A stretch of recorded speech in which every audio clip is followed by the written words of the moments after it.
тариқи шабакаҳои иҷтимоӣ боз нафари дигаре бо истеъдоди ба ном фавқуллодаи худ чеҳранамоӣ кард. то худованда маълумотро ман ай ҳазрати хизр мегирифтам, баъди устодон, баъд маълумот ай худованд гирифтам кардам. чизе ки ман дидам ҳамора гап мезанам ки ман худованд қати во хӯрдам. ки мо қати худованд во хӯрдам, ягона чандин боро рафтам. ин нафар шаҳрванд шоҳив бахтиёр нафарест ки истифодабарандагони шабакаҳои иҷтимоии ӯро пештар ҳамчун маҳзгари сунмуҳра корманди маркази тибби шоҳёр мешинохтанд. аммо ин навбат дар навори шабакаи телевизион пайдо шуданаш куллан мавзӯи дигар аст.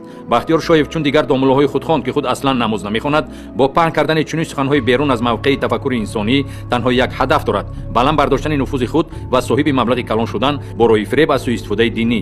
ин ақидаҳое ки ҳозир ман дар шабакаҳои интернетӣ гуфтам, мақсади ман фақат ҷалб кардани одамон буд бо як фоида ба даст овардан. ман дар ҳақиқат донишкадаи соҳибкорӣ ва хизматро кардаги ҳастам ва курси худомудати маркази ҷумҳурияти тибби халқӣ. имрӯз дар маркази шоҳиё кор мекунам. ман ягон маълумоти диниям надорам. танҳо мақсади ман он буд ки ҳамин халқро як илоҷ карда фиреб дода ва ин роҳ маблағ баромад кунам. роликҳое ки бо забони русӣ дар интернет ман мондам, онҳоро ман бо нияте мондам ки аз тоҷикистон берун шунавандҳо ба назди ман ба фикрҳои фавқулодаи ман ва ба назди ман тавбат ва зиёрат биёянд ва ин роҳ ман боз маблағ кор кунам.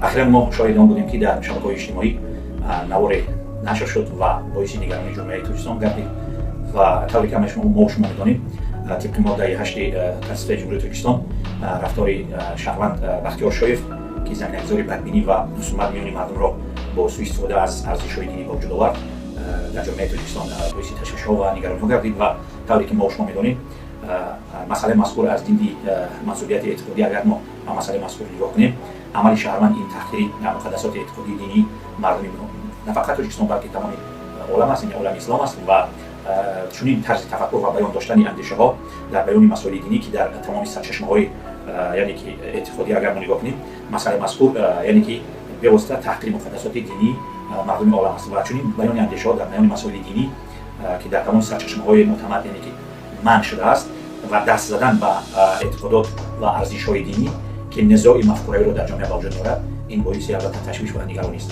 ва андешаҳои зикршудаи шаҳрванд бахтиёр шоев дар васоити ахбори умма ва таълимоти ягон динҳои якахудоӣ мувофиқ набуда, куллан хилофи таълимоти тамоми адёни яъне ки осмонист. бинобарин мо фикр мекунам ки бо назардошти он чизе ки имрӯз дар расонаҳои иҷтимоӣ, шабакаҳои иҷтимоӣ яъне ки андешаҳои он ишон нашр шуданд, албатта бояд иброз дошт ки ба дидгоҳи яъне ҷамъбастии хулосаи афкори мо, андешаҳои мо фақат ба ду хотир аст, яъне ба хотири имиҷ ё имиҷсозиё ки худро матраҳ кардан, машҳур кардан ва дуввум ҳадафи ниҳоии он, тавре ки мо бо ишон яъне ки ҳамсуҳбат будем, масъалаи ба даст овардани манфиатҳои молӣ ва иқтисодист. таъсири зиште ки имрӯз ба истилоҳ ин нобиға бо гумроҳияш дар зеҳни мардум гузоштанӣ буд, агар аз ҷониби кормандони раёсати кофтгоҳи ҷиноятӣ вазорати корҳои дохилӣ пешгирӣ намегардид, воқеан ҳам хатарҳои эҳтимолиро ба вуҷуд меовард. пайнавиштое ки дар зери наворҳои ифротгаронаи бахтиёр шоҳев дар шабакаҳои иҷтимоии интернет ба мушоҳида мерасад, воқеан ҳам нигаронкунанда аст. бинобар ин бо пешниҳоди матлаби мазкур ба бинандагон ва сокинони кишвар муроҷиат карда хоҳиш менамоем ки ба ҳарзагӯӣ, қалобӣ ва хурофотпарастии чунин тоифае ба мисоли бахтиёр шоҳев бовар накарда, ба ақлу дониш, фарҳангу ахлоқи асили миллӣ такя намоянд. ҳоло нисбати бахтиёр шоҳев дар асоси моддаи 462 кодекси ҳуқуқи вайронкунии маъмурии ҷумҳурии тоҷикистон барои барангехтани кинаву адовати миллӣ, нажодӣ, маҳалгароӣ ва ё динӣ парвандаи ҳуқуқи вайронкунии маъмурӣ оғоз карда шуда, ӯ дар ҳабс қарор дорад. баъд на касали беморӣ, на касали рӯҳӣ, ман идеология ман фақат мақсад буд ки ба худам ҷалб кардана, сункор кардана. касеро ки ман ранҷ дода бошам ба ин фикри ақидаи гумроҳӣ калонам, ҳазорон бор бахшиш аз тамоми мусулмони дунё ман бахшиш мепурсам. ба ин хатои бузурги кардагиам.